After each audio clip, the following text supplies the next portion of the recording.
Episode 9 की starting में हम होंजी जी को देख पाते हैं जो कि काफी ज्यादा घबराई हुई थी और काफी ज्यादा कंफ्यूज भी थी कि उसको ओहारा को कॉल करना चाहिए या नहीं, लेकिन बार बार वो उसी मोमेंट को याद करके काफी ज्यादा शर्मा रही होती है। इस वजह से वो अपने प्लान को ड्रॉप कर देती है और ओहारा को और कॉल नहीं लगाती। अचानक से तभी वहाँ पर नाव आ जाती है और कहती है कि होंजी जी मुझे माफ कर देना, मैंने ही पार्टी रखा था तुम्हारे घर पर और मैं ही वहाँ पर टल्ली होकर पड़ी रही, मेरे वजह से तुम्हें काफी सारा प्रॉब्लम हुआ होगा, मुझे माफ कर देना। और फिर वो होंजी जी को एक गिफ्ट भी देती है। तभी होंजी जी थोड़ा सा सीरियस होकर कहती है क्या तुम्हें पिछले रात का कुछ भी याद भी है? नाव कहती है हमने तो बस 3 ही ड्रिंक किया था, है ना, क्योंकि उसके बाद से मुझे कुछ भी याद नहीं है। ये सुनकर होंजी जी अपने मन में कहती है ये तो काफी जल्दी टल्ली हो जाती है। और वो अपने मन में ये भी कहती है मैं काफी ज्यादा कंफ्यूज हूँ, मुझे तो पता ही नहीं है कि अब मैं करूँ तो करूँ क्या। लेकिन तभी उसको अपनी मॉम की बातें याद आती है जो कि उससे कहा करते थे कि तुम अपने लाइफ में जो चाहो वो कर सकती हो, ये तुम्हारा लाइफ है, तुम जैसे चाहे वैसे जी सकती हो।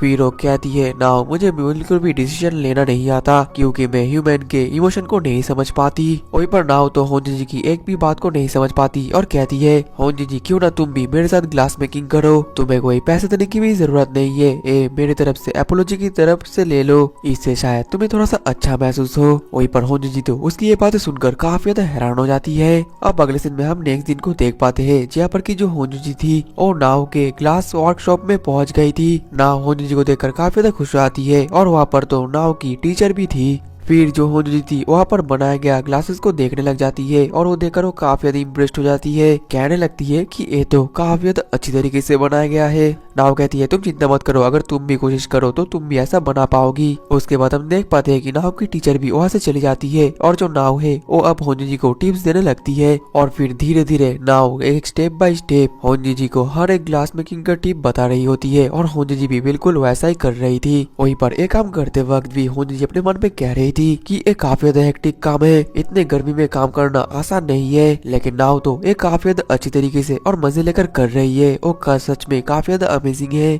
कुछ देर बाद वहाँ पर नाव की टीचर भी आ जाती है और होंजी जी को पानी ऑफर करती है। वहीं पर उनका ग्लास भी कंप्लीट हो चुका था, अंत में जो पॉलिशिंग का काम था वो नाव संभाल रही थी। दूसरी तरफ होंजी जी भी अपने मन में कह रही थी कि सच में एक ग्लास मेकिंग करने की वजह से मुझे काफी ज्यादा अच्छा फील हो रहा है। और फिर वो अपने पास्ट के बारे में सोचने लग जाती है कि बचपन से ही मैं डिसीजन लेने में बिल्कुल भी अच्छी नहीं थी क्योंकि मुझे इंसानों के फीलिंग्स के बारे में पता नहीं था, वो लोग क्या सोचते हैं क्या चाहते हैं ये मुझे बिल्कुल भी अंदाज नहीं था। इस वजह से बचपन से ही मैं अपने फीलिंग्स को स्विच ऑफ कर देती थी ताकि मैं अपने फीलिंग्स को भी एक्सप्रेस नहीं करती थी ताकि मेरे वजह से मेरे मॉम को प्रॉब्लम ना हो। लेकिन इस वजह से धीरे धीरे मैं एक ऐसी पर्सन बन गई जो कि खुद का डिसीजन खुद ही नहीं ले सकती। और इसी तरीके से एक दिन मेरे मॉम ने मुझसे कहा था कि मैं जैसे चाहूँ वैसे रह सकती हूँ, जिसे सोचकर होंजी जी अपने मन में कह रही थी कि ये सोचना बहुत ज्यादा आसान है लेकिन बिल्कुल भी ये आसान नहीं है। वो ये सब कुछ सोच रही थी कि तभी एकदम से उसका ग्लास भी बनकर तैयार हो जाता है। होंजी जी तो उस ग्लास को देखकर कहती है लेकिन इसका शेप तो काफी ज्यादा टेढ़ा मेढ़ा है। नाव कहने लगती है ये तुम्हारा पहली बार था और पहली बार के तौर पर ये काफी ज्यादा अच्छा बना है।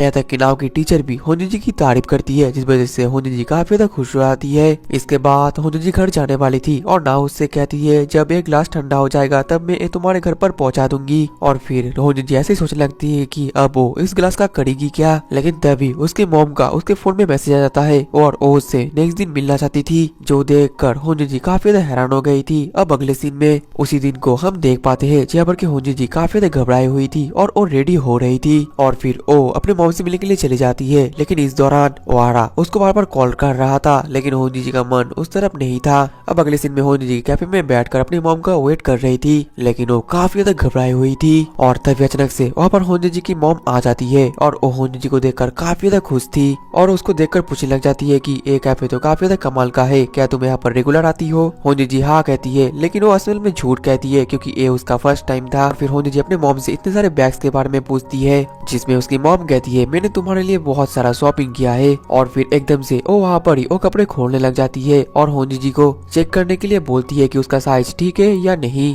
होंजी तो ये सब कुछ करने के वक्त काफी ज्यादा एम्बेरस्ड फील कर रही थी, लेकिन वो क्या ही कर सकती है। और फिर उसकी मॉम तो काफी ज्यादा खुश हो जाती है और कहती है साइज तो बिल्कुल ठीक आया है। वहीं पर होंजी काफी ज्यादा कन्विंस थी और अपने मन में कह रही थी मेरी मॉम बचपन से ही ऐसी थी, मुझे लगा था कि मैं अपने मॉम से एडवाइस लूंगी, लेकिन शायद से अब मैं वो नहीं कर सकती। और तभी उसकी मॉम कहने लगती है होंजी मैंने सुना है कि तुम जिस जगह पर काम करते हो वहाँ पर काफी ज्यादा प्रेशर है और तनख्वाह भी कम मिलता है, अगर तुम चाहती हो तो मैं तुम्हें एक अच्छी जगह जॉब दिला सकती हूँ। और फिर ये सब सुनने के बाद होंजी काफी ज्यादा हिम्मत करके कहती है मॉम इस जॉब को मैं करना चाहती हूँ, मुझे ये जॉब पसंद है। जो सुनकर उसकी मॉम तो पहले हैरान हो जाती है, लेकिन वो काफी ज्यादा खुश भी होती है, कहती है कि मैं खुश हूँ, तुम जो चाहे वो कर सकती हो। जिसके बाद होंजी की मॉम उससे अपने लाइफ के गोल्स फ्यूचर के बारे में पूछने लग जाती है। वहीं पर होंजी तो काफी ज्यादा घबराई हुई थी और अपने मन में कह रही थी मेरी मॉम हमेशा से इतना ज्यादा अमेजिंग है और सच में हमेशा फ्यूचर के बारे में सोचा करती थी और उन्होंने अकेले मुझे इतना ज्यादा बड़ा भी किया है और मुझे नहीं लगता कि मैं अपने मॉम की तरह कभी बन भी पाऊंगी, क्योंकि ना ही मेरे लाइफ में कोई गोल है और ना ही अच्छे दोस्त, मैं तो बस छोटे मोटे मैप्स को देखकर ही खुश हो जाती हूँ। मेरी मॉम मुझे जैसा बनाना चाहती है शायद मैं वैसा नहीं बन पाऊंगी। अचानक से तभी होंजी की मॉम पूछने लग जाती है कि तुम शादी कब करने वाली हो। जो सुनकर तो होंजी काफी ज्यादा शॉक्ड हो गई थी और कह रही थी करंटली तो मेरा अभी कोई प्लान नहीं है। होंजी की मॉम कहने लगती है कि मुझे लगा था कि तुम किसी को पसंद करती हो, तुम्हें तो पता ही है कि मैं अपने मैरिड लाइफ में फेल हो गई थी,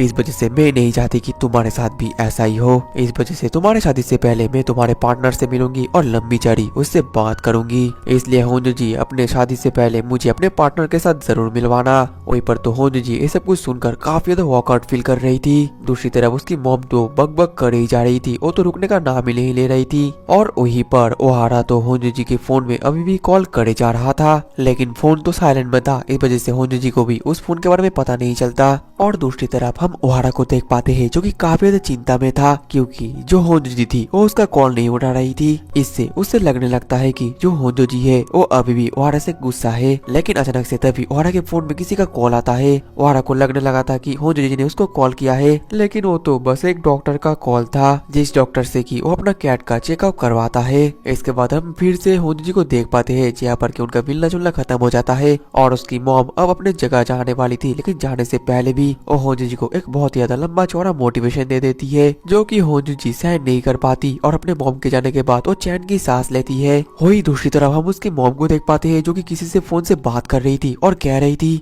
तुमने तो कहा कि मेरी बेटी शादी करने वाली है, तो क्या वो बात सच है? लेकिन उसने तो उस बारे में मुझे कुछ भी नहीं कहा। फिर हम होंजी को देख पाते हैं जिसको पता चलता है कि ओहारा ने उसको 2 बार कॉल किया था, जिस वजह से वो काफी ज्यादा शॉक्ड हो जाती है, क्योंकि उसका फोन साइलेंट होने की वजह से उसको पता ही नहीं था। जिसके बाद वो काफी ज्यादा घबरा जाती है और सोचने लगती है क्या उसको रिटर्न कॉल करना भी चाहिए, और अगर वो कॉल करे भी तो वो बात क्या करेगी और शुरू या क्या कैसे करेगी। लेकिन तभी वो अपने मॉम के बात को याद करने लगती है जिसने कि उससे कहा था कि वो अपने लाइफ जैसे चाहे वैसे जी सकती है, ये उसकी लाइफ है। और वो अपने मन में ये भी कहती है लेकिन मैं तो काफी ज्यादा बोरिंग हूँ, आखिरकार ओहारा ने मेरे अंदर क्या देखा जो कि उसको पसंद आया है। और ऐसे ही तभी वो अपने पास्ट के बात को याद करने लगता है, जैसे वो स्कूल में थी तब उसके पास ऐसे ही एक मैसेज आया था एक लड़की की तरफ से, जिसमें कि वो लड़का होंजी से अकेले मिलना चाहता था क्योंकि वो उसको कन्विंस करना चाहता था। लेकिन होंजी उस मैसेज को देखकर इतना ज्यादा घबरा जाती है कि वो तो अपने आप को सहन ही नहीं कर पाती। डर के मारे तो जल्दी से घर चली जाती है और सोचने लगती है शायद से कोई स्कैम है या फिर कोई मुझसे प्रैंक कर रहा है। और 3 दिन तक तो वो घर से भी नहीं निकलती। वहीं पर जो वो लड़का था वो तो बार बार होंजी को मैसेज और कॉल करे जा रहा था। वहीं पर होंजी तो ये सब कुछ देखकर और भी ज्यादा डरने लगती है। और जब छुट्टी के बाद होंजी पहली बार स्कूल आई थी तब उसे पता चलता है जिस लड़के ने उसको कन्विंस करने के लिए कॉल किया था